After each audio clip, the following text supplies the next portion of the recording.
Аз се казвам Веселин Делчев.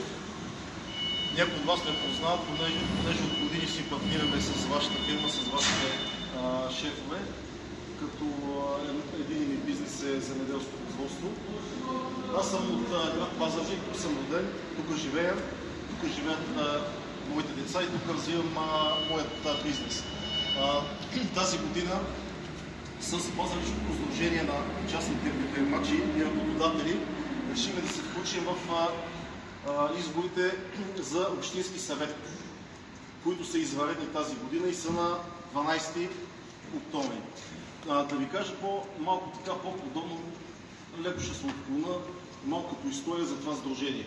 Това сдружение е на пазарджишките бизнесмени, което е създадено от наши по-възрастни колеги от бизнеса в Пазарджик 2004 година. Това е сдружение с идеална цел. Идеята е да участваме в Общинския съвет.